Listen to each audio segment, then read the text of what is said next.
do a quick little test to make sure everything's in there. Can you say something, please? I just did! You just made a beeping sound. Don't be so ridiculous.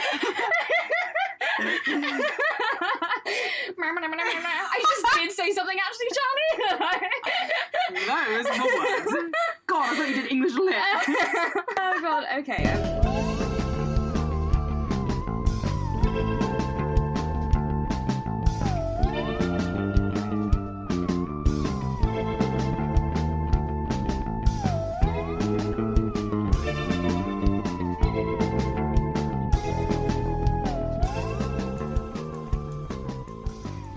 Welcome to the Vampire Book Club, the podcast where we record an episode and then I completely lose the file and we have to record it again a month later. I'm Charlie. I'm Jamie. And yes, this is the second time we're recording this episode. By rights, this should have come out a month ago. Charlie really did everything that she possibly could. Oh my god, I was on the help desk to Adobe. Like, it was so bad as well because I recorded it. I started editing it the day after we recorded it, and I was a little bit hungover from when we went out to drinks afterwards, and then I just woke up, just felt not great, and was calling these people, being like, "Can you just get me?" And my period started that day as well, so it was just God. Honestly, I was such a mess. I literally was crying in bed, and just my poor boyfriend was like, I don't know what to do. I'm pretty sure just one extremely laughably absurdly bad day is how jokers are made. Just so you're aware. Yeah, well, it's not quite happened yet, but I mean, yeah, that's in the grand scheme of how bad a day could get. It's probably pretty minimal.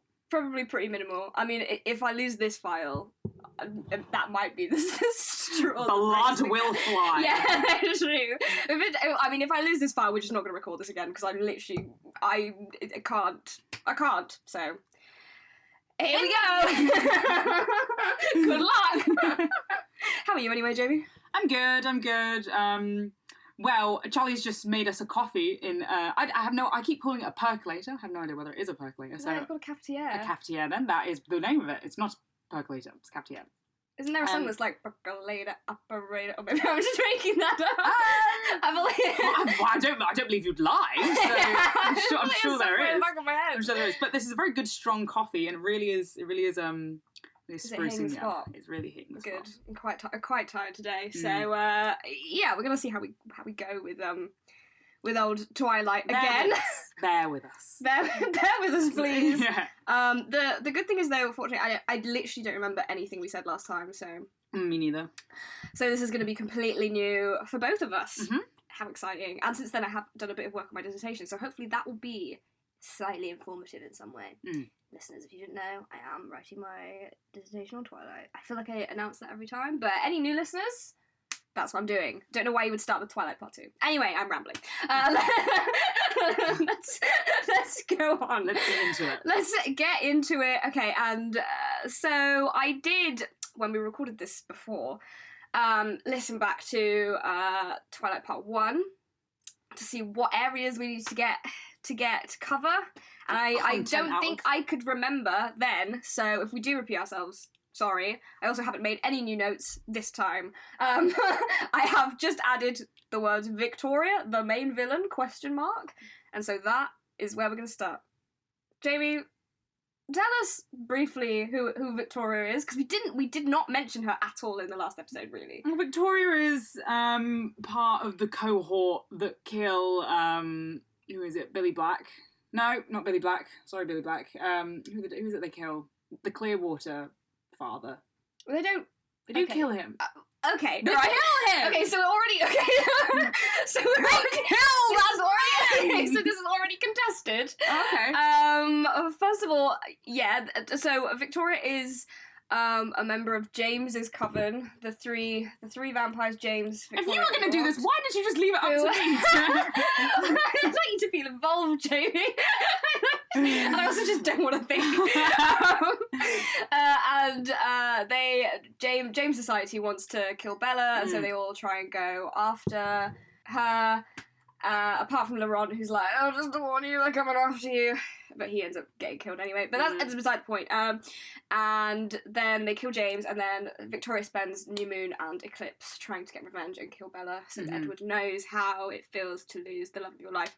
But no, she doesn't kill. She doesn't kill Harry Clearwater. And I wouldn't... Who does? So no one kills. He has a heart attack. He has a heart... So in the film, he has a heart attack when they're out hunting bears. And bears, like, quotation marks, being Victoria, the new vampire in town. Right. And, you know, in the film, there's, like, that, you know, the groovy soundtrack, and Harry's, like, covering up the wolf tracks. That's it. Who's the guy that gets eaten on the fishing boat? Is that just like a random? That's, I don't know, but I know he is the town Santa Claus at Christmas, just because he says at the beginning, I'm so sorry. Santa last time. I'm so sorry, Father Clearwater? Father Clearwater, for getting you mixed up with, I'm actually so annoyed I can't remember with his name. Fawkes' resident Santa. I can't remember his name now, that's gonna really annoy me. An empty festive hole in the community. Anyway, he's in the books, that's actually not what happens, and I only know this because I was briefly flipping through the official illustrated guide to the Twilight Saga, which I purchased specifically for my dissertation, and it's actually a wealth of information. Isn't she glossy? There's so much stuff in here that is just not in the books. And like, Stephenie wrote this being like, this is what was happening, and it was like, oh, you didn't say any of that, thank you. But Harry dies because of Leah Clearwater. I'm going to get into Leah Clearwater because we didn't get to her in the last episode. No, we didn't. That, but she's a very interesting character. But Harry Clearwater dies in the books when Leah turns for the first time, and if she doesn't know what's going on, obviously, and she's like feeling like all this rage all of a sudden, and she's like, you know, physically shaking, and she's like, oh, what's going on, and having all these mood swings, and then one night she like loses it at her mum and her dad Harry, because they're like, you're being a bit moody, and she's like, wah! And then she just turns into a wolf in the living room, and that sets her little brother Seth's like first transformation off as well. Oh my gosh. And the shock of it kills Harry. Oh my god! His weakened heart. That's fucking crazy. Yeah, so that's how it happens in the books. Okay. But in the film, I think he just like sees Victoria, Oh! and he has a heart attack.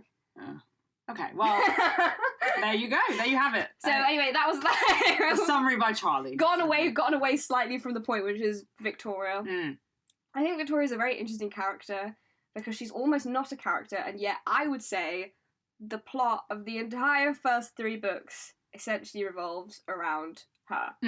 She is just sort of, she does kind of like act just as like a narrative device. Like she seems to have very little, like what are Victoria's personality traits? Like, let's think of that.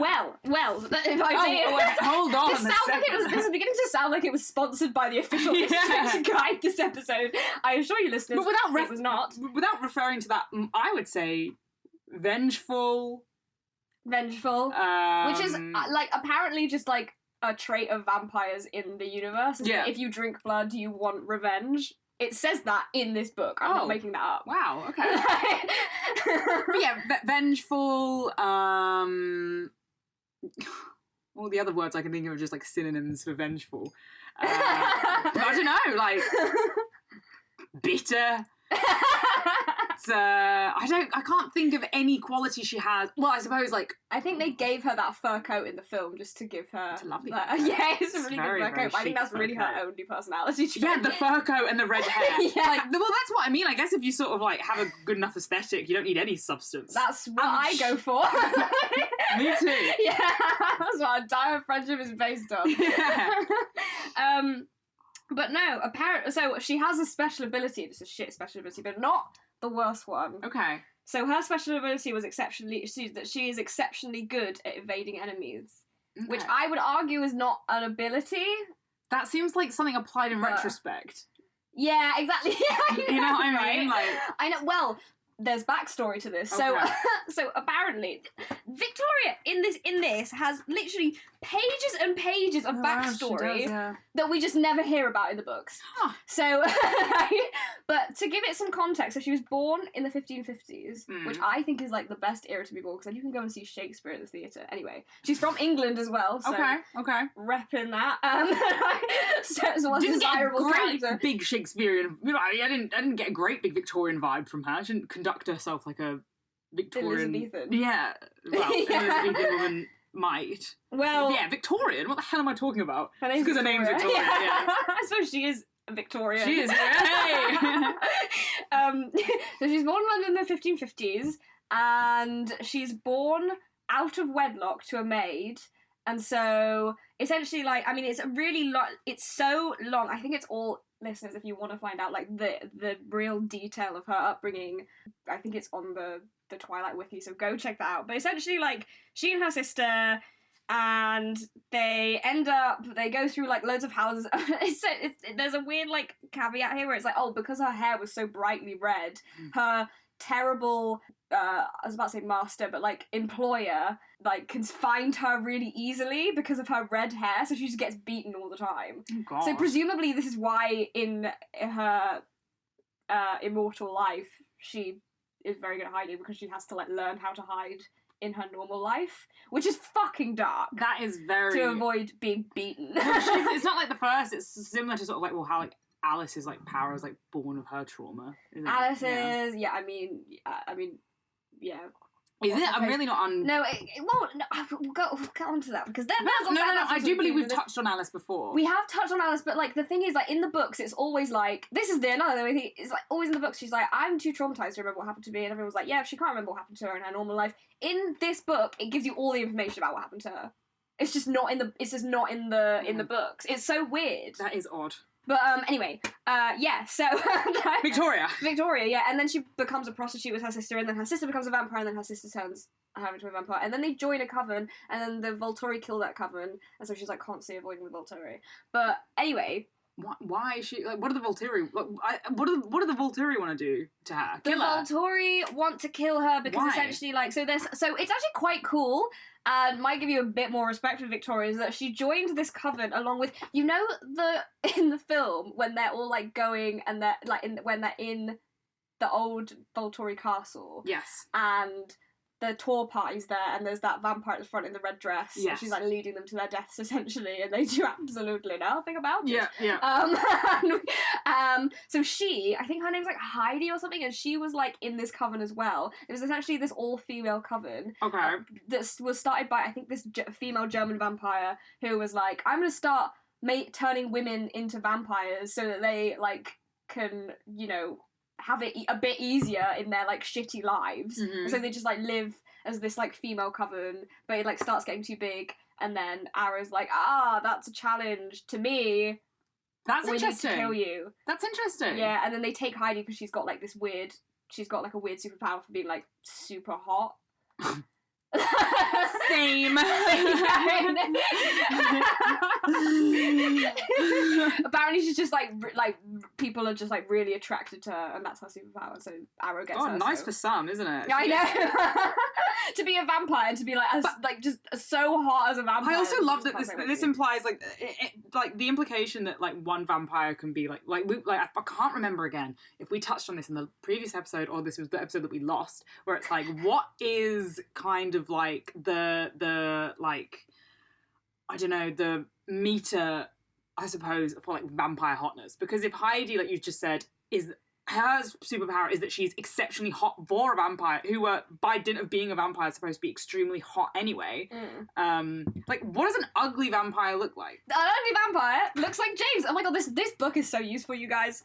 An ugly vampire looks like James, and it's not represented well in this story, but apparently, like, he's described in his life as just being absolutely hideous. Oh god. And it's like, and there's a point in the books where Bella's like, oh, like James, he like wasn't as hot as the other ones, and it's because he was super fucking ugly in his normal life. So the quote unquote the change couldn't even sort out that face, honey. He was like, he's still fine, but like he's just not like as. Yeah, I love James it. was not as beautiful as most vampires, and apparently, yeah, he was just fucking ugly. It took him from a 4 to a 6, or like a 4 to like a 7, like a middling 7. Yeah, apparently he just used to get laughed at because he was like so unattractive, but he was also like Yeah, he's quite surprised and pleased with heightened abilities and surprised that he was no longer considered ugly. Oh my God. Come on, Ms. Come on, Ms. Stephenie Physiognomy Meyer. And they don't really do a lot, like, about it in the films, apart from giving him that terrible haircut. Yeah. Which I never noticed when it first came out, but watching it since, I'm just like, that is literally the worst hair ever. Why have they given him this wig? It's not good. It's not good. Weird blonde ponytail. It's not good at all. Strange. Anyway, back to Victoria. So Victoria's quite interesting, I think, because, like, yeah, like, the whole, it's just, I think it just says something very interesting about the narrative, that essentially all of the plot for Twilight centers around this one woman who is in 3 scenes, maybe? Barely speaks. I don't think she speaks in the first one. And she manages to somehow sort of, like, amass that army. But even then, like, Riley, her weird, like, henchman seems to get more screen, not even just screen time, but, like, more time in the novel as well than she does. She's just not really, like... why? Why not have Victoria do... Because why this character? Alice will be able to, like... Alice is, like, watching her decisions, I see, so she can't make any decisions, so she gets Riley. You really do get the sense... Henchman Riley. You really do get the sense that, like, Meyer is just kind of like, I don't know, she as she's writing, she's like, shit. She just kind of, like, realised that she's undercut herself, and she's like, fuck. And because of that, like, Victoria just kind of gets, like, pushed to the wayside. I feel like it is kind of, like... It is part of the way that she kind of has written. Like, I don't claim to know, like, any of the sort of, like, planning process behind Twilight, but there just does. Well, there was one, but, like, there is definitely the sense that the narrative kind of just finds itself having to make her sideline her as a necessity. Yeah, it's very, like, it very much feels like the story that she wants to tell is just, like, Bella and Edward being in love, and, you know, in order to sell some books, she has to, like, throw in a bit about, you know, some kind of, like, arbitrary threat to Bella's life that they have to deal with. But really, it's just about them, like, being in love. And I think it's very interesting because the book is, like, I think I mentioned this last time, but it's so centered around, like, Bella's narrative. Like, it's so kind of, like, tunnel vision on Bella, and you kind of get glimpses of, like, other things going on, like, as Bella goes through the story and kind of, like, sort of, like, shows some interest in someone other than Edward. Like, mostly it's just, like, focus on her. And yeah, like, Victoria is one of them, where it's like she's the main villain and, like, the main threat to Bella throughout all 3 of the books, but because Bella just doesn't really pay any attention to it. You just get these hints of, like, the wolves being like, like, there's a vampire, like, kind of stalking you, or, like, she'll, like, go into her bedroom and be like, this feels weird, like, I feel like someone's moved some stuff around. And it's, like, all of these, like, random, and that's essentially, like, Victoria's presence throughout the whole narrative, which I think is quite gothic. It's like, very gothic. This kind of sense of someone lurking around in the distance, this kind of, like, almost, like, spectral quality, I suppose. I mean, even in, like, you know, that's part where she's kind of, like, playing the boundaries drawn between, like, the Cullens and, like, the werewolf pack, like, Sam's pack. Like, she's, like, bouncing between them because she's kind of, like, playing off of, like, this, like, historical rivalry that she, you know, she obviously has, like, a stake in. Hey! Because she's a vampire. It's a vampire pun. But, yeah, but... I don't know, like, and I guess, is that gothic? I don't know, I just think that's an interesting thing. Well, liminality, like, she's, like, literally existing on those boundaries. And then she, like, I'm pretty sure, like, I'm referencing the movie here, but, like, she jumps into the ocean, and there is something, like, I just love that kind of shit, just, like, there's just about, like, I don't know, I feel like more vampires, there should be more moments where the vampires went underwater. Yeah, we said this last time. Yeah. We said, Colours in Atlantis would be a great... That would be amazing. Why would you not just... Oh my god, you could go, like... The things you could do if you were a vampire coming out, you could literally just, like, go underwater and just, like, discover, like... Why are there no, like, amazing, like, vampire marine biologists who are just, like, uncannily... Oh, I've made this amazing new discovery. No one's ever seen this before. How did I do it? Oh, submarine that I can't show you. Like, it yields... Listen, like, especially, like, as a bunch of these vampires, like, fucking crusty old white, like people from, like, colonial times. So it's like, listen, you're legitimately able to sort of, like, you know, walk the land of the ocean, the seabed, walk the land of the seabed, and like I don't know, like construct a society on it because you literally don't need you don't need to breathe. So you could just kind of like do that. You could create an Atlantis. Yeah, and it's not like you're gonna get cold or anything. No, it wouldn't even matter. You could literally just swim around naked, have all the like crazy 12-hour sex marathons you want. Exactly. And just, like, have it underwater. Yeah. Think of the possibilities. You're dreaming too small. I know. I know. Oh god. Well, yeah. I mean, 100%. But speaking of, New we wave touched on that vampires. because touched on that. Probably bring it up again later. I just wanted to point out because I genuinely find it insane that it's like this is the main plot and we never see her. Anyway, moving on to what was I about to say? Yes, vampire bodies. We did talk about them in the last episode, but I do want to go back a little bit and just like re-go over that a little bit, and I can't remember why just from looking at my notes. Yeah, so because I've been writing my essay on Twilight, I've been writing a little bit about vampire consumers, and I think the representation of the Cullen family as being surprising vampires and kind of like rejecting kind of like the normal vampiric tropes is quite interesting. So we're going to talk about that. In relation to the fact that like so these vampires like have like a super long life span. Like it's like they're immortal. They're literally immortal. Yeah.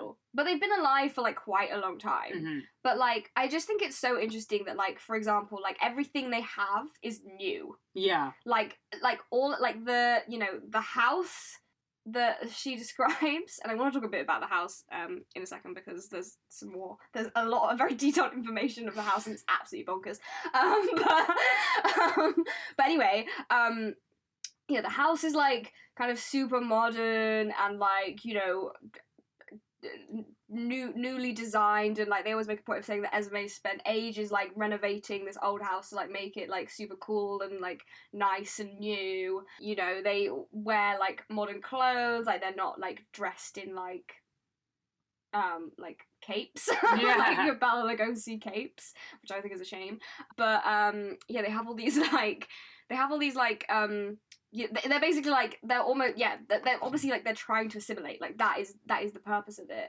But I think it's so interesting in terms of the Cullens because like, you know, like they don't have anything except for Carlisle's old cross from their human lives, and there's such like an emphasis like in these books on like, or like a lack of emphasis rather on like their human lives. Like you hear like a lot about like their transformation, their early years as vampires, but there's not really a sense of them like of what their life was like before, really. Like in most cases you kind of get a bit of it with Carlisle, but like not a lot. And so yeah, like it's kind of like it plays into this really, really interesting idea that I always think about of like, you know, the trope, and it happens in like so many vampire things of like where like writing vampire characters who simply like cannot understand like humanity, but it's like, but you were a human at one point, yeah, and you're like, and they're like behaving like, you know, doing normal things like eating 3 times a day is like completely alien to them. And it's like, but you used to do this, as if they've like lost their human histories through... Yeah, exactly, like they've always been a vampire. And I think it's like so heightened in regards to the Cullens because yeah, like they don't keep anything from their past. They have this really like modern house. They're like all super young. They also like go through this cycle of every like, I don't know, like 5 or so years of like moving to a new town and like starting high school again, and it's like this constant like cyclical nature as opposed to like a linear one. Like there's not really a sense that they've had like one long lifetime. It's more of a sense that they've had like loads of like short lifetimes. Yeah. Which is like a very interesting experience. And so like a lot of their like a lot of the way that like Bella like conceptualizes them as being like morally good or like better than the Volturi or anything like that is like their ability to assimilate in time. Yeah. And obviously this is like super connected to like their materialism. So like, for example, like the fact that they don't eat humans means that they can stay in one place and have a house and have loads of cars and like, you know, spend their money and enjoy like this very consumeristic lifestyle. I do think it's interesting as well, like especially sort of considering them. Well, you know, like you said, talking about sort of like more traditional vampiric tropes, you always go back to like Dracula, but also like we've spoken about before, like looking at like the Volturi, like you have this idea of like the, you know, like the vampire in its in his sensual palace, sort of like this like creature of like hedonism, which is, you know, what Arrow is like. We've shown so many like scenes and sort of that exactly that happening, but it's almost like, you know, the second part, obviously, where Dracula goes to Whitby, it's as if, like, if we're going to continue this kind of, like, vein, but hey! They're flying out tonight! Woohoo! This coffee is working! Maybe I'll find, like, a drum sound effect. God. But yeah, it's almost as if, like, you know, like, the Volturi is Dracula in his kind of, like, you know, his voluptuous mansion, but then the Cullen family are as if Dracula came to Whitby, got a mortgage, and then just kind of like settled down and lived in moderation. Your job is like Lucy, the town just like a little doctor. bit, like not crazy, just a little straw, just a little bit, like every so often, so that people, you know, like so that Van Helsing didn't get suspicious. It's as if that happened, and then just kind of like moved around England and just continued to kind of do that. You know, it's strange, but like, yeah, he's learning to drive, he's got a mortgage, like, why don't we hear about the Cullens' mortgage? Like, they're moving around every 5 years. I think they buy it outright, because they've got so seems much money. Odd. That seems like it'd leave an odd history well, with the this bank. is the thing, hang on, let me just, okay, I am going to get back to this point, because I do want to continue it. This is the most boring thing to ever ask about. Like, I do want to, like, touch on this, because it was honestly bonkers. Hang on, the Cullens' house, there's a whole section on it in this book somewhere. Right, there we go. so she includes like a really detailed description describing where everything is in the house and stuff like that. So I'm not going to read it all out because it's quite long, but so to the left of the front door is a wide central staircase. To the right is a raised area with a grand piano in the centre. Also to the right are a dining room and a kitchen, but these are more for show than for actual use. Behind the stairs is the office of CEE Inc., the Cullens' personal company, where they manage all of their business dealings. Okay. Continuing on from that, further down the page, we also have, so we go up to the third floor. The room that Carla and Esme share is on the top floor of the staircase. Top floor of the staircase on the third floor. Edward's room is also on this floor, facing south. The remainder of the third floor, is called the library and is used for any technically illegal activity, such as forging birth certificates and hacking into computer systems, which the Cullens do in order to maintain the various identities needed to live unnoticed in human society. My God, what if you're a vampire that just like sucks at this kind of shit? Well, I mean, no, exactly, because like. What is it, like the millennials are the first generation who can use technology without having to be told how to. I don't. What the fuck is a man from the 1640s? How is he learning how? Has he just gone to like an IT like night class? Yeah, he went to like a night class at like Cork's College and just like got taught how to write got a diploma, and how to code. Proficient in Excel. Love it, but I just love that little insight into like the inner workings of the house and like the CEE, the Cullens' personal company, which I assume they do like all of their like. I want more information on this, Stephenie. But they must do all of their like investments and stuff out of it. It feels like very much like an impulse that's just like this is how they make their money. Leave me alone. This is how they make their money. Well, I mean, Alice is psychic, so like and Alice is psychic, so she can win the lottery. Like, every time they need a little bit more. Also, like the authorities, like if someone's like doing so well on the stock market, surely there are authorities who investigate that kind of thing. I don't know. Anyway, this is the Volturi. They're like, our rent is due. Shit. Alice, please. They're just doing one of those tracking things, like tracking who Carlisle invested in. They're like, yep. Anyway, gone off topic. But, again, got away from ourselves. I can't remember what we're talking about. But yeah, you're right. It is very tame. It's very weird. It's very, very strange for a vampire, and it's like very contrasted with obviously the Volturi, like you were just saying, like how the Volturi like do like live in an old spooky castle with no light, and like they dress in like black robes, and they do not engage in moderation. They just gorge themselves. And so yeah, I just think it's like a very interesting. I'm searching through my notes as I say this because I know there's something interesting I'd say, but I can't quite access it right now. Yeah, so like how like they're like the kind of their like holding on to their past for one, like the kind of like the trappings of vampiricism are what make them evil. Like their relationship with time as like a linear construct rather than like a cyclical one is what makes them, is like deeply connected to like what makes them like the villains in the piece, because they kind of embrace immortality in a linear way. Yeah. Rather than like seeing it kind of, I suppose, as like, you know, get another chance to do this again. Yeah. It's kind of like I get another chance to do all the things, you know. God forbid Arrow goes to a cashless venue. Everyone in there is getting sucked. Like, you don't take doubloons. I suppose that's what makes What We Do in the Shadows so much fun, because like you have like oh my god, what's his name? Nandor, like flicking coins at cashiers and stuff. We should do an episode on What We Do in the Shadows. But anyway, yeah, I had another point to make about it, and I've forgotten it. Oh yeah, no, but anyway, yes, because the Volturi have a closer relationship with their history, with their past. I think it's very interesting, and I don't know if I'm reaching here, but I think it's very interesting to look at like the Cullens and like their lifestyle in the same way that we look at, for example, like the Gothic orphan as someone who's like, you know, like I feel like I say this, I feel like I genuinely say this like every fucking class that we do on like any Gothic book. I'm like, the Gothic orphan, here's what I think the Gothic orphan is. So I'm sorry, Jamie, for repeating myself yet again, but for the listeners' benefit, let loose.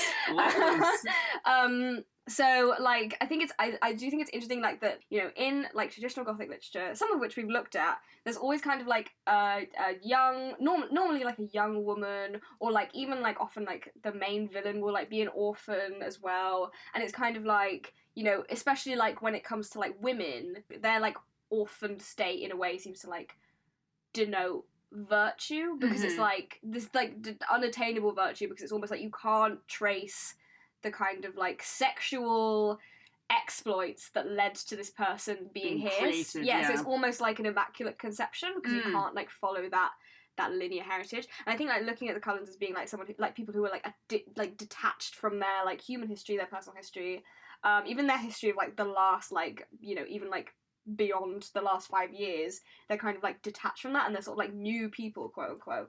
And so it's kind of like, you know, consistently like remaking themselves in the style of this super virtuous Gothic orphan, whereas the Volturi kind of don't really do that. They're kind of like hang on to their past. I don't know if I've labelled this point, but no. I get it. Great. I love it. So yeah, I just like talking about the Volturi as well. I just want to touch briefly on some of the rules and regs, because I do think it's interesting. I've been writing about them for my dissertation. Because yeah, like it's such a the kind of, you know, Bella sees the Cullens as virtuous for all the reasons aforementioned. She wants to be part of this family. She wants to, but she doesn't, like, there's a lot of description, I think, that we touched on in the last episode about her not having the right body. Obviously, she's human. Her body is incorrect for the, and also, like, you know, a literal danger to her. Like, it's like, you know, because they all think she just smells so fucking good. Yeah. And she can't stop stumbling and cutting her. Yeah, she's so weak and frail and, like, it just incapable of, like, moving, it seems. But yeah, so it's doubly interesting, and I think like this is like will be a good way to like lead into like Leah Clearwater. Oh, that's what I've put in my notes. But good. Like month ago, me was on this, but it's very interesting to like look at like Bella and Edward's relationship then in terms of like queer desire, which we did touch on last time. But furthering on from that, you know, like because she sees the Volturi as like evil, and like she sees them as like being like, you know, oh my god. Like, and was like, oh, I can't, like, they can't find out about you, because, like, he's literally, like, broken the law by, like, being with her and, like, telling her he's a vampire, because that's, like, the one rule. Yeah. And so yeah, there's like so they have to like go through this whole like legal process for them to like prove like in law like why they should be in a relationship. And so there's like this very like queer like undercurrent of like the right to love, and like the right to love different kinds of bodies specifically. And I suppose that's tied in as well with like procreation and stuff as well, in a way. In the go on. Well, in the they're not supposed to be able to procreate. Yeah, I suppose as well, which is also sort of like and that's always been when Renesmee comes, she's like a miracle child. Cause like, this shouldn't be able to happen. Yeah, and that's always been sort of like obviously like a position held against the LGBT community or like the queer community. Very, very, very gay. Unnatural. Very gay, and like the reason like they have to it's like a legal process for them to argue this right, whereas like, you know, in other YA books it maybe isn't like specifically like in law that this has to be proved. They don't take it to court, they just run away. Yeah, exactly. Whereas like it's interesting that it has to go through this kind of like level of bureaucracy in a way. Oh, for sure. And it's very interesting. I've just been writing a paragraph for my dissertation about how like the ways in which like desire or like sexual contact like informs law, because obviously like Arrow's gift, like the way that the legal I'll go into the way that the legal system is structured in Twilight is basically that like, so the Volturi don't police actively, they kind of rely on individual vampires coming to them and being like, I've seen this thing happen, and then they send out their people to go and investigate and probably like kill them. Which is interesting because it kind of like gives the Volturi a mandate for their rule, because like if someone's like, oh, I don't like the Volturi, I don't think they should be in power, they don't have to tell them when illegal shit goes down. I suppose it's all just like word of mouth as well, so you don't know who's just speaking hearsay, and I don't know why I just said it like that. Hearsay? Yeah. But they don't know who's bullshitting and who isn't, which is why I kind of like, they do. You know, so it becomes like just a way for them to kind of just like flex a political muscle. Well, they do though, because like Arrow's gift. Oh shit! Yeah, okay, completely. Arrow's gift is like, well, it's interesting because it transforms him. Theoretically, it's not infallible as we see in Breaking Dawn. Yeah, but it transforms him effectively like into the perfect witness, because his gift is that if he touches you, he can see all of you, every memory, every thought you've ever had. He is the court, judge, jury, and executioner. Yeah, so it's kind of like you don't necessarily need to go through like a more traditional court system of like evidence and stuff like this, because Arrow will know theoretically what you've done, and he's like a vampire Santa, and so but he has to like. But it's interesting that he has to like touch you, like it relies on like physical contact, which he laments in New Moon. He's like, I wish I could like read people's mind from like farther away, like you can, Edward. And so it relies on this like sexual, like skin to skin contact, which is obviously like laden with like sexual connotations. And Bella, like when she sees Arrow, she's like, oh my god, his skin was it's like very intimate as well, isn't it? Obviously, like to see all of your memories as well, like. God, he must know some shit. He must know some shit. He's not an exceptionally stable person, is he?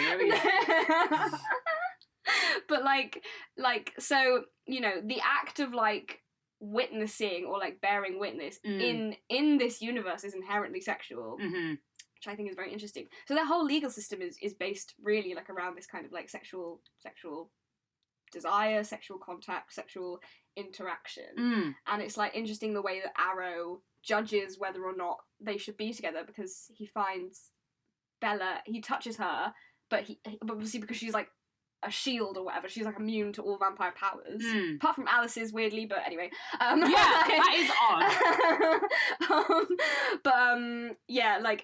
odd. She's immune to all vampire powers, and so like that act of like sexual contact is unfulfilled, and on that basis he decides that she is able to be a vampire because he's curious about what kind of vampire she will be, and there's kind of like I need to finish in the most sexual sense of the word. So I just thought, I think that's really interesting, and so it's like, like I say, also very inherently queer. and thinking about queer characters, I would like to touch on Leah Clearwater. So, do you want to give a bit of backstory about who Leah Clearwater is? Leah Clearwater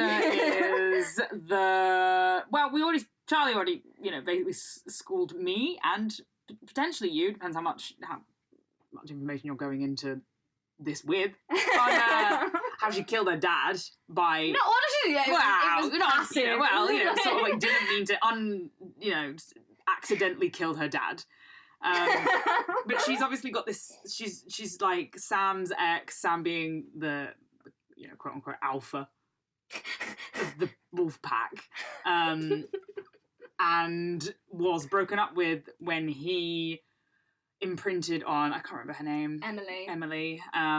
And she is not bitter about it, but it kind of sucks, obviously after she transforms, having to be, and I think the rest of the wolves kind of like comment on it quite a lot about having to, like, we have to hear everyone's thoughts, having to be sort of like part of this kind of like relationship that they have no desire to really be part of, which I suppose is also quite queer in the sense of sort of like boundaries of desire, or being unable to opt out of essentially sort of these politics of desire. Yeah, it's interesting because, like you said, like Leah used to go out with Sam, and then Sam imprinted on her cousin. Oh, okay, yeah. And right. Emily, yeah. Yeah, I didn't know they were related, that's... Yeah, they were. Strange. Yeah, it is. But, I mean, in the context of Twilight, Yeah, so... It's fine. It's weird and gross, so... But yeah, the thing that's interesting about Leah is that, like, no one had ever come across a female wolf before, and this is why Harry, like, died of shock when she transformed, because obviously, like, he knows the signs of, like, what, like, of, like, the transformation of, like, being a wolf, but he didn't, like, pick up on it with her, because he was like, oh, like, there aren't any girl wolves, and... So she transforms, she, like, in the process of her transformation, she, like, goes through these, like, huge changes to, like, her body, also, like, emotionally and, like, hormonally, she gets, like, she's essentially, like, being pumped with testosterone for, like, all this aggression, and I think... Stephenie sort of, like, makes it quite clear as well that it is, like, an increase in testosterone that, like, accompanies the... Yeah, the biology there is, like, a huge hit of tea, and... That's very interesting because, like, she essentially, like, I think Stephenie Meyer literally points out that she goes through essentially a menopause. So she's left infertile, full of testosterone, a part of this kind of, like, boys club, and it's just very trans, and I think it's really cool. Like, it's a very, like, it's like a... I find it. I'm almost convinced myself that she did this intentionally because it's so like, this is literally essentially what happens to the body. Do you think I don't know if she did it intentionally. No, I don't know if she did. Yeah. But you can almost, like, it's so kind of like the parallels. Yeah, it's such an analogue for sort of like FTM transition that one would wonder that whether she did it on purpose, I don't personally think I don't think Stephenie Meyer really knows the process of transitioning. But hey, maybe she does, and like I say, like, it is such a close parallel. And I think it's weird that no one's talked about it before, or at least not that I've ever seen. So we're going to talk about that now, because again, like, it is another going back to what we were saying before about Bella's body and how it relates to kind of like the sexual economy is like very, very politicized in the case of Leah, who is in order to be a wolf has to effectively be a man, but also, like, because she's not because she is a girl in a really complicated way, it also kind of like and has this, heterosexual romantic history with Sam Yulee, and, is kind of pitted against Emily in this very, like, kind of problematic anti-feminist. Like, I'm not saying that was what was happening, but just like in a way that you could read it, but kind of way, and so it kind of like, you know, becomes her position in the pack is like incredibly politicized in terms of like, you know, and everyone kind of keeps on going on about like, oh my god, I hate having to hear like Leah and Sam drama like play out, because they're all like involved in each other's, like it's so kind of like incestuous in their thoughts, like they're all just like the wolf polycule. yeah, it's like one kind of like one massive hive mind, and it's really interesting, and so yeah, like that, and that's part of the reason that she has to become a man, is that she has to conform to this masculine standard in order to become a wolf. And I just think it's really interesting, especially considering that, like, in terms of, like, you know, we touched on last time briefly about, like, the racialized kind of presentation of the wolves. The kind of, like, the superpowers for wolves are very much revolve around them kind of being, like, a collective. Like, they are a pack, literally. So, like, but they're all kind of, like, like... Which is, like, a racialization as well as, like, old as time to create a monolith out of kind of, like the other culture. Yeah, for sure, like this with this one kind of like hybrid being of like multiple parts, but I forgot my thought now, but sorry. But yeah, no, it's interesting that like it's so kind of like forced, like this kind of confirmation in order to gain this kind of like quote unquote superpower, this super strength, the being a wolf, the, you know, whatever, super healing, whatever, all of these things, you have to conform so much so that you like literally share a mind with these other people. And so it's all like all of their superpowers are based around like, unlike the Cullens, this kind of like conformity rather than like individuality, whereas all the colours like keep pointing out like, like this, you know, I have this amazing power and that makes me really unique, and oh my god, I really like her power because it makes her really unique, and you know. And the wolves do not get that. No, they don't. No. It's all like it's one power shared by effectively like one body, and that body is male. Like, that's it. It's very interesting in terms of like Leah Clearwater's engagement with the pack. I am just going to look, because I think I did find an interesting quote from her that I did want to bring up, but it might not be relevant. But it also might be, so I'm going to try. There's some illustrations in this book. I know, it's quite nice, isn't it? Yeah, also, her inability to procreate. So in this, like, wolf society, that was my point I was leading on to, I forgot. In this, like, wolf society, they obviously have imprinting, which, if we go back to... So if that's making like weird noises, I'm just like throwing the book around. If we go back to like thinking about what we were saying about Bella and Edward and like their fight to love who they choose, the wolves have the complete opposite of that, where they essentially like don't get a choice, or like, you know, some of them don't get a choice in this act of like imprinting, which is like a biological quote unquote unexplained thing that no one knows what happens, but probably happened for like evolutionary reasons. But it's specifically with, you know, between a man and a woman, possibly for reasons of procreation, possibly just because no one knows. But it's just like it's very much the inverse of like what's happening with Bella and Edward, and their like freedom to love, whereas like in terms of like the wolves, they don't really have that. I just think like Leah Clearwater's representation is just so unfortunate because of obviously like the conservative values that like Twilight totes. There is no room in the narrative for this to be like liberating or really be celebrated in any way that could be potentially sort of like queer joy in it or anything like that. It just has to be this kind of like, you know, this sucks for Leah. Do you know what I mean? And that's how it's represented. Yeah. There's just no room in the narrative being for her a man sucks. Being denied kind of like the ability to have children, so she can't have children. Bearing in mind, it's like modern as well, so it's like she can't biologically have children. Which is a problem for, like, a lot of couples, but it's not, like, the end of the fucking world. Yeah, and it's literally. And it's like, you know, and she describes herself, I've got the quote here, she says, I'm a genetic dead end. Yeah. And you don't know it. And it's like, there's no, since I've gone through this transition, there's literally no hope for me whatsoever. It's all... a dead end. All, like, it's like Rosalie has described, you know, a stagnant pool, all these kind of, like infertile women, for one reason or another, are just sort of, like, and they're left so angry floating in the water. Not a single one of them is like, oh, I never wanted kids. Yeah. So or actually, I quite enjoy this. Well, I guess, like, this, you know, this kind of sucks, and I always wanted to be pregnant, and, you know, but, like, perhaps I can experience kind of, like, motherhood or fatherhood or parenthood in a different way. There's no room for that maybe I could happen. adopt a load of teenagers. Yeah, exactly. And pretend to raise them over and over again. God, yeah, exactly.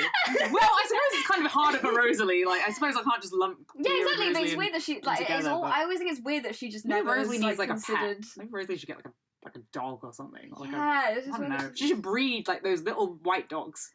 You know, like the little sort of, like, Shih Tzu. Yeah. Chihuahua breeder Rosalie. Yeah, that'll scratch an itch. Surely that'll scratch an itch. But yeah, no, I do. Like, she describes herself as a genetic dead end. Like I say, like, she goes through the menopause so that she can't have children, and, you know, apparently there's no other way to be a mother if you can't produce a child from your womb.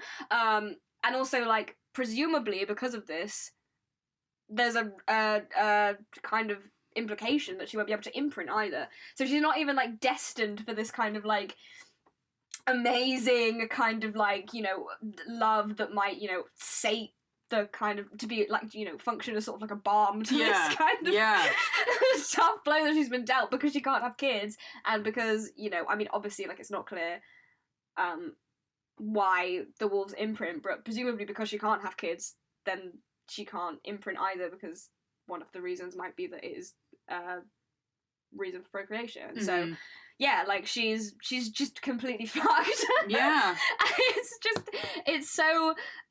it is a shame.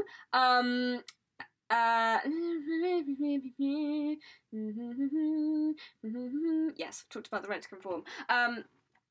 So yeah, that's a bit on that, and I think that's that on that, and I do think it's interesting to look at those two, to look at Bella and Edward's relationship, and then to look at Leah Clearwater as kind of, like, stark contrasts that are, like, heavily racialized around, like, specifically around bodies of, like, different colours as well. Like, it's, like, very, I just think it's interesting. It's pretty icky. Pretty icky. But anyway, that's a little bit of queer reading. You made the point last time we did the episode on, like, the vampire-wolf conflict, the way they inhabit space. Did I? Yeah, you did, and I'm wondering, because I can't remember really what your point was, but I'm hoping that you can. You were talking about, like, the structure of, like, the boundaries and, like, the rules about crossing those boundaries, the fact that those boundaries, like, can't be crossed. Oh, God. As also being a very, like, racialized thing in terms of, like, literally, like, the wolves live on a reservation. Yeah. And, like, their kind of jurisdiction, if we want to put it again, like, in legal terms, of where they can patrol, who they can patrol, things like this. Would that I could remember my, I'm sure, extremely coherent. It's lost to my hard drive. It is, I don't know, data frittered away in. Okay, well, let's go through a little bit of it. Okay. Well, let's try to anyway. Just discuss the vampire wolf conflict and sort of. Yeah, the vaguest terms. To think more in terms of, like, to think more about the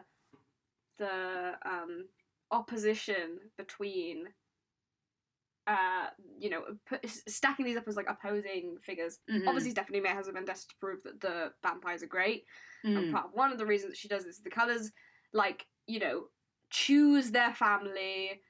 You know, Carlisle basically, like, hand picks people who he likes, or, like, who he thinks. I don't know what his criteria is, but I suppose it's interesting as well, like, just in terms of sort of, like for the sake of comparisons as well, like, and, like, Twilight being a very American text as well, is that the vampires are always invited to sort of, like, hallmarks of, like, heterosexual American culture, such as prom and like weddings and stuff, whereas like the wolves are very often just kind of like on the fringe of those things. Or, like, and if they turn up, it's kind of like which now I'm saying it out loud as well, is very sort of, it makes for a horrible analogue.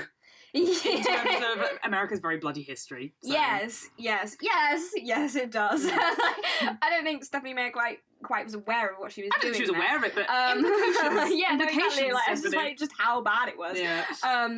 But yeah, it's very much it is like this kind of like bordered, segregated existence for both of them, and kind of like but it is interesting that the Cullens are kind of like sort of in a way like a seed to the wolves, in the sense that like they're kind of like, okay, like we just won't do anything, like we'll sign the street saying we're not going to do anything, and if we do anything, like you can kill us, literally, like essentially, like. Do you really think they would like? Yeah, they're kind of something, but like I guess it's like, you know, you can't do anything apart from just kind of like believe them, because I also don't like.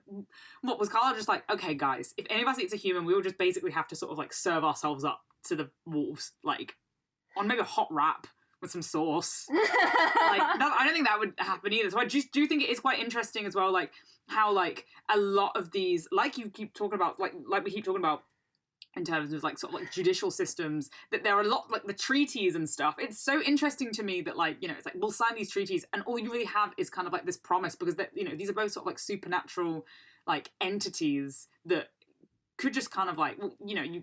Oh my god, are there the wolf idea detectives? Is that, wow! Yeah, exactly. Like who? Wolf and a deer stalker. Who's the guy? Who's the guy that you love that like looks over all of their paperwork? Jay Janks. Like, do you think they just like even? Well, no, the treaty's supposed to be old as time, isn't it? Like, I don't know. How old is the fucking treaty? The treaty was set up. Because like if they keep moving around every 5 years, I think it's in the 1920s. I know that Rosalie. They had Rosalie.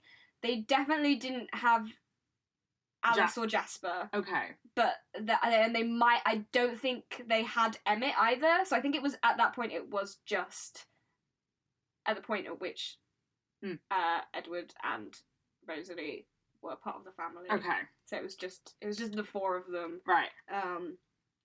With Carla like awkwardly like trying to force Rosalie and Edward together. Yeah. Oh, like with like Barbie dolls going like this.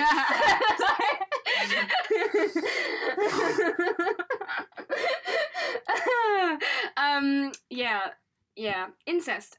Which is interesting, I guess, as well as like again, like you said, like reading him as this sort of like God or like Jesus figure, this this kind of like head of religion, because religion motivates so much of this text and the writing of this text and the sort of like ways that this text can be read as well. Is that, you know, he is literally he's God playing Barbie doll, being like heterosexuality is amazing and it is the way that it needs to be, with two people who cannot engage in sort of like two people who've never met. He literally never met. He finds Rosalie dying in the street. Yeah. And he's like, she'll be perfect for my son.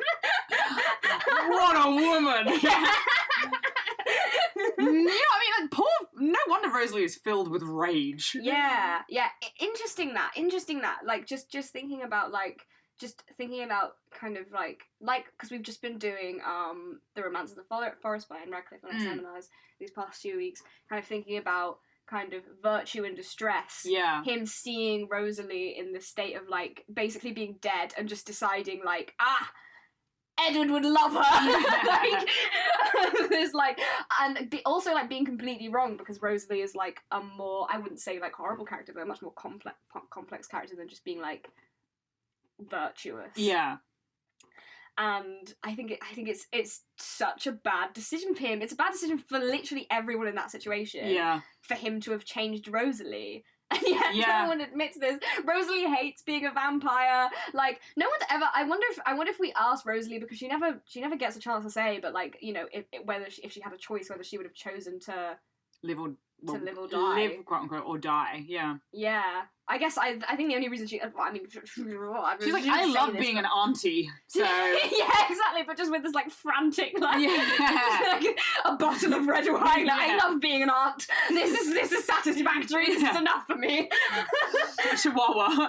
Yeah. There's a room full of chihuahuas behind her.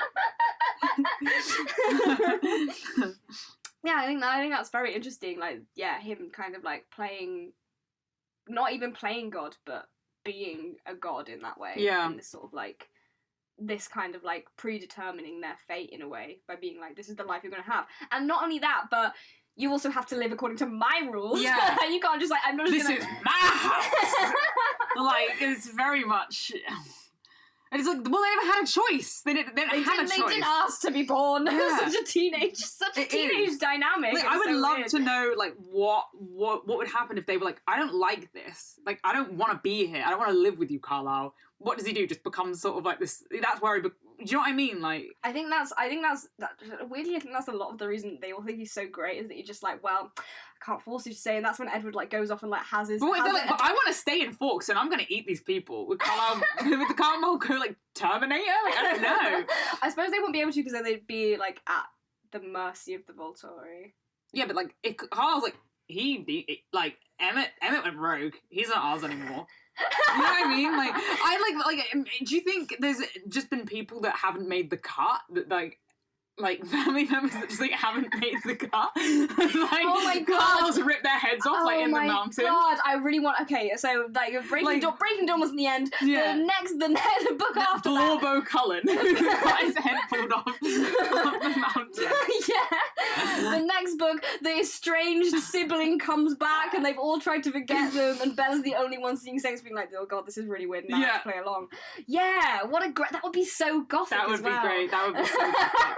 That would be so gothic. Estranged Cullen sibling. God, we are just we are a sequel machine. Yes, she thinks this one did well, and then hey, he's back. He's back, and he's mad. Yeah. Like, it could literally... Is that what Vampire Diaries is? Because Damon comes back at the beginning of that, and he's the wayward... He's the wayward son. He's the wayward son. Is that what it essentially is? Shit. Oh my god, yes. We should do Vampire Diaries as well, just because it's should do Vampire Diaries. Shit show as well. Yeah. Actually, I would say arguably worse than... Well, not even arguably, like, worse than Twilight. It is. I mean, it is worse than Twilight, but it's also great. Yeah, it's great, but like... The devil shows trash, up in but it. The devil literally shows up in it. Yeah. I love that. I love anything where the devil shows up. I know. I'm reading a book at the moment where that happens, and I was honestly like screaming with joy when it happened. It is good fun when the devil shows up. The devil gets down. It's always a good time. Yeah, interesting that there isn't a. Is there? Would you say that is thinking about religion? This started off as a conversation about the vampire wolf conflict, and we've kind of diverted. But anyway, it doesn't matter. It's fine. It was natural. We had a great discussion about it in the Lost episode. We did. Lost to Forever. So if you can think of anything interesting to say about it, please fill the gap. Yeah, send us an email for God's sake, send us fucking email. I love receiving emails. I love it. I would if anyone else does so as well. Yeah. But anyway, yeah, no, I was gonna say, like, because Carlisle is presented as like the like a god or like a Jesus figure, this kind of character is would you say there is a comparable devil? Because like we've talked about Victoria as a sort of kind of spectral evil, but kind of like not one that's like super, doesn't quite encroach like onto the, is just like there's just sort of like more of a sense of her evil presence. The Volturi, I would argue, are not actually evil, which I think I've talked about. I think they want us to believe that though. Like I think they definitely want us to believe. Yeah, like Stephenie Meyer is like, but this is the thing, is that like they basically like. They get away with a lot. Like they break basically all the rules. Yeah. They break all of the rules and suffer none of the consequences in the name of love. It is true. It is. I mean, I don't know. Like, I don't know if that necessarily is kind of like if we take that metaphor to its, like you said, like it's kind of like natural conclusion, in that if there's a god, there should be a Satan. I don't know if there is like I said, I feel like the narrative wants us to be like, oh, wow, it's Arrow. But like you said, like I don't think that he necessarily satisfies my desire for a Twilight Satan, because like he's not unreasonable. No, like we've talked about, like there is a pragmatism to the legal system. But I guess there you argue is like Satan unreasonable. Well, I don't know. I just don't feel like any character is just like evil, like evil. No, No, I don't think there's an evil character. Maybe what Carlisle does is slightly more evil. Just turns. No, we spoke about this last time. Is that like the idea that like a rule, like a vampire rule under Carlisle would be arguably more oppressive than a vampire rule under the Volturi. Yeah. But I think it's like I just find it so strange that like Stephenie Meyer has chosen these characters who essentially like can be reasoned with, who don't. Who kind of like let them get away with these things on the basis of like being provided evidence that that's what should happen.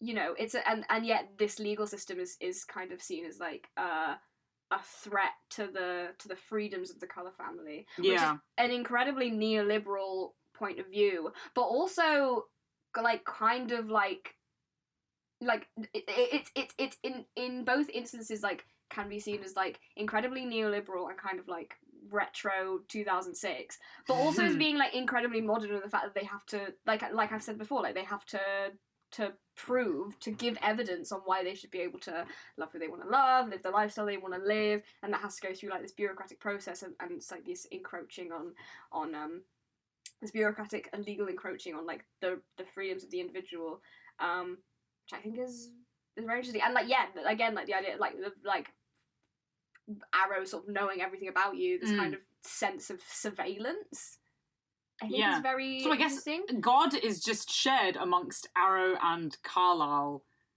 and Satan, I suppose, in a way. But I suppose as well, because Carlisle you want to say Carlisle more because Carlisle seems to very rarely, if ever, be kind of questioned. Like, not once has Carlisle ever really questioned in the entire thing. Certainly even though there's so many reasons to do so. Yeah. And they're the only people whose head we see inside. I wonder what we'd see from Rosalie's perspective. Yeah, she's like, I hate my dad, I hate my dad, I hate my dad. I hate you, I hate you, I hate you, I hate you. Yeah. I want him dead, I want him dead. Yeah. So, basically, they're all Satan. Basically, everyone's Satan.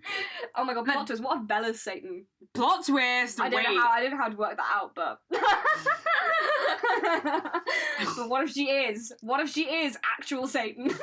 Yeah, there we go, another sequel. Well, I mean, I would argue she's quite manipulative. She is quite manipulative, but I don't know. She spends the whole time being like, you have to turn me into a vampire, you're going to be really sad when I die. Yeah. I want that power. So... Satanic behaviour. Right, last point before we go, because we're on. Leads quite nicely. Life and death. We're just talking about life and death. Satan and God. Talk about life and death. If you don't know, life and death is the gender swap version of Twilight. In which we did mention it last time, but I don't think we explained it very well. If you didn't know, Stephenie Meyer wrote a gender swap Twilight, basically in the effort to prove that her narrative was not problematic in the way it construes gender, and so everyone has an opposite. And we said this last time, actually. This is a point I wanted to bring up again. It's like the Charlie problem. Quiet about, not read, because then she'd have to rewrite the story. We can't have that. So it's the Charlie problem. So everyone has. Oh yeah. Everyone's gender swapped. Everyone's gender swapped.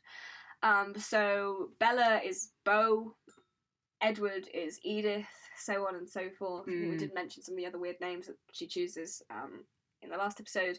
But everyone's gender swapped. Who's apart Mike? From Michaela. Okay. I think it's like Michaela or Michelle or something like that. And she like makes a point. Stephenie Meyer makes a point of like it's really weird of pointing out how she straightens her hair.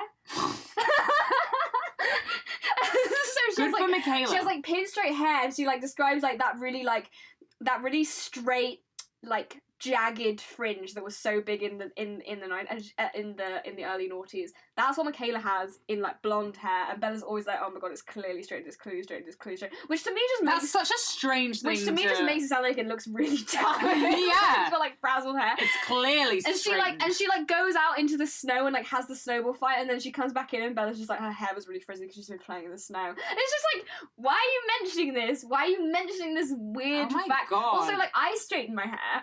Like, I don't go out without having straightened my hair, so like, thank you. Yeah. It's just the second I see you walk into a room, my immediate thought is, she straightened her hair. She straightened her hair. She straightened her hair. So yeah, it's one of those. It's one of those weird things where it's like Bella's like oh, like everyone's like oh, she doesn't care about appearance or anything like that, but she's always talking about this. But anyway, the Charlie problem is that Stephenie Meyer at the beginning of the book, in the foreword, in the author's notes or whatever, goes forward and she's like, the only people who aren't gender swapped in this is Charlie and Renee, and her reasoning for this is that when Renee gets custody in the 80s, Charlie, because he's a man, would have been less likely to win a custody battle, and so she decided to keep them the same. But we talked about this last time, that is not a satisfactory reason for us. That is not a not good switch answer. Their gender. Yes. You're writing about vampires. Yeah. Why are we so concerned with realism here? Yeah, like, since when did we sort of, like, start thinking about, like, divorce in the 80s? Like, what? It just seems like such a strange hill to die on. Like, it boggles my mind. And it's strange because it's especially strange because Renee, it's constantly pointed out, is very erratic. Yeah. Cannot see, like, I think there's a point at which Bella kind of implies that she struggles to hold down jobs. I don't know how true that is. That I might be making it up, but I think that is the case. That it's very much that Bella has to parent her. You know what I mean? Yeah, she has to parent her. Like she points out that they never have much money because obviously like Renee like doesn't have like a proper job or like a good job, and so she has less money than Charlie, who is the chief of police. Yeah. Is the chief of police or the sheriff? I don't know the difference. I don't know what's the difference. It's like American terminology as well, and I'm very exactly, and it's not even consistent because of the whole like federal system. But anyway, he's the sheriff of Forks, so he's got a consistent job. He seems to be like he's able to consistently hold down a job, obviously is quite good at his job, obviously well respected in the community, makes enough money to support the family. Like there's a point at the beginning of Life and Death where Bo is like, me and my mom had to like pool our resources to like buy me a winter coat. And it's like fucking hell. It's like there's literally no reason, like what? So, like, there's really no reason why Charlie shouldn't have won custody in the first place. Yeah. So there's no reason why Renee, as a man, would have not. I'm confusing myself with all of the different gender swaps. It's just it just seems like such a strange place to suddenly apply realism. Yeah, like, exactly. When your point is to make a point that it would be no different with gender, to then be like, I could not change this because it wouldn't have made sense in terms of gender. And it's just weird. So odd. So odd.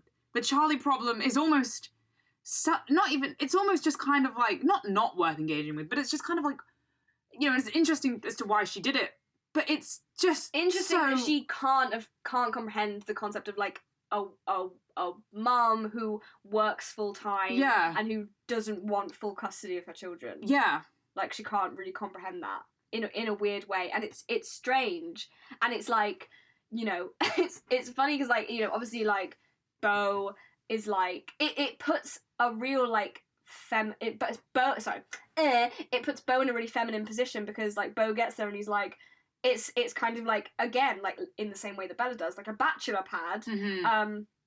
Incidentally, I read a really interesting... Does Bo as a boy like still do Charlie's washing and everything? He does the cooking, he does everything like that, and he like is kind of like, oh yeah, like Bo's always like, oh yeah, it was just a lad's pad, it was just me and my dad living in this house, being men together, but also I did all the cooking and the cleaning and the washing and it was just all this stuff, and like essentially taking care of Charlie. And so like I read a really interesting essay when I was looking for my dissertation, basically saying how like Bella is sort of positioned like as a wife to her dad. Yeah. And it's interesting to then write a book that purports to deny this or like validate this level the in some gender way. Playing field. Exactly, and then you make Bo effectively a queer housewife to his own father, which is like no less weird, but also like it's just a very interesting decision, Stephenie. So I don't quite think it's worked. Your thesis has failed. Slightly short. Yeah. No. And the whole dynamic between Edith and Beau / Edward and Bella is completely changed as well, because Edith is, but Beau kind of looks at her. It's so interesting because like Bella has this thing in the original saga where she's like, I want to protect the Cullens. I want to throw myself in the path of danger in order to protect these superhuman people. As a frail person who, just can't even like get out of bed without breaking her ankle.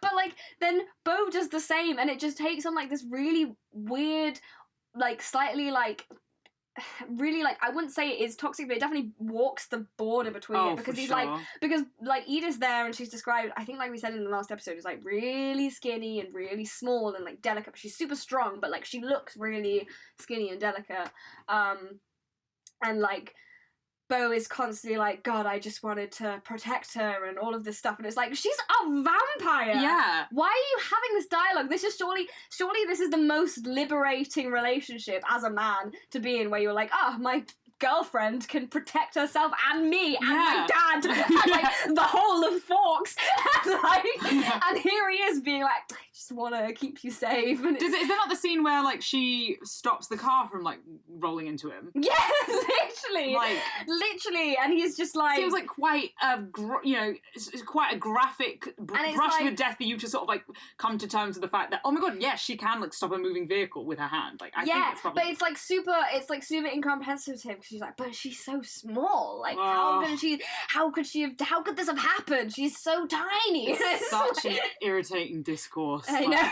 So annoying. And it's so strange. It's like, and she gets to the end of the book and she's like, see, it's exactly the same. And it's like, well, no, everything's changed. I do like, in fact, I think the area where it becomes more likable, and probably the area that Stephenie Meyer didn't want it to become more likable, is Michaela, when Michaela starts going up to him and is like, I'm gonna ask Beau to the dance, and I'm gonna, be really forward about my intentions towards Beau and all of this stuff, and it's like, that's cool. That's what it should have been. And there you go. This whole dialogue of like, I just wanted to keep her safe. Yeah, honestly. And Michaela deserves better. Damn it. Michaela better. Let Michaela's hair frizz. Let it frizz. Let her get her GHDs out. Let her stop frazzling her hair. Yeah, and I think if there's any point that we want you to take away from this podcast is Michaela rocks. Power to Michaela. Power to Michaela. And on that note, we've come to the end of our notes. Mm-hmm. That is Follow My Lead. That's that on. That's the Twilight Saga, guys. That's that on that. That's the Twilight Saga. Yes. I feel like this is marginally a less interesting discussion we had in the lost episode, but you can imagine the kind of gems we were mining then. Ain't that a kick in the mountain? But yeah, anyway, as always, if you have any thoughts on this episode, you can write into us at thevampirebookklubb@gmail.com. I will leave a link in the description if you are unsure of how to spell any of those words. And next time we were going to be looking at Jamie's dissertation topic, but we've run out of time. Yes. So we're going to be doing, that's going to be the episode after next. Next episode, we're going to be doing a very special mini episode for Women's History Month at the University of Sheffield, where we will be doing a slightly unusual episode for us. We're not going to be looking at a book in its entirety. We're going to be doing a close reading of a woman. Of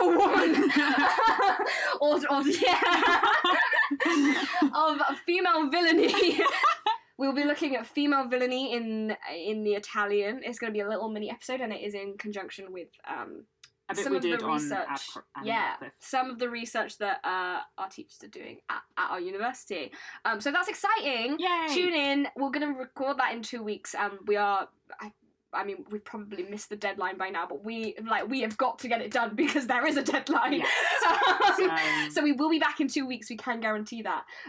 So if you don't want to miss that, subscribe. Tune in. And if you have any thoughts on the Italian, send us your thoughts on the email. If you just want to say hi, if you just want a pen pal, just email us and say hi. Very lonely.